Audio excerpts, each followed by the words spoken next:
waa la shiiday magaalada waa lagu shiiday ayaa maalmahan caasimada ka soo yeeraysa iyo Soomaaliya idilba taasina waxay tahay mid loogu tabaraacayo dawladda federaalka Soomaaliya soo dhawaada saaxiibayaal muuqaalka waxaad ka daawanaysaa bartayda YouTube Farxadda Media si lamida si toos waxaad ugu helaysaa Facebook Soodi Show aniguna waxaan ahay Soodi waxaan rabaa maanta inaan qaada dhigo qodobka ah magaalada waa lagu shiiday baraha bulshada waxaa la wareejinayaa ereyga shiid wax la'aan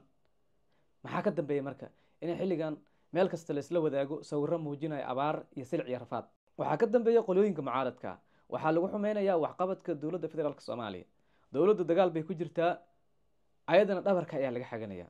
waxaan rabaa markii aan la hadlo dhalinyarada meediyaha ku soo sheer gareynayso waa la shiiday wax lama haayo shiid baa jiro ina mid dhagahooda ku dhibciyo adiga daawanayo ma jirtaa dawlad Afrika ee ceyr bixiso ee dadkooda ay helaan lacag ceyr ah waxbarasho lacag la'aan ah caafimaad lacag la'aan ah biyo lacag la'aan ah koronto lacag la'aan ah dawlad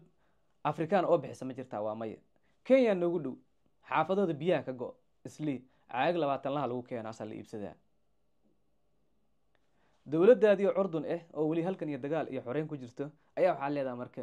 tabaraac awgiis waa la shiiday shiid baa jiray dhalinyaro ayaan lagu kahdoomin hadalkan la isla dhaxmaraayo ee ah magaalada shiid baa hareeyay waa warkii mucaaradka iyo dadka cayaanka baraha bulshada run ahaantii yaan lagu qatalin hadaa tahay muwaadin jecel in xasilooni iyo nabad ay ku noolaato walaashiis iyo hooyadiis iyo xaaskiisaba iyo qof kasta horayadaba halkaas ayaan kusoo afmeerayaa muuqaalkaygii aan uga hadlayay shiidka laga soo sheegay Soomaaliya halka ka daawanaysana waa barta YouTube ku leeyahay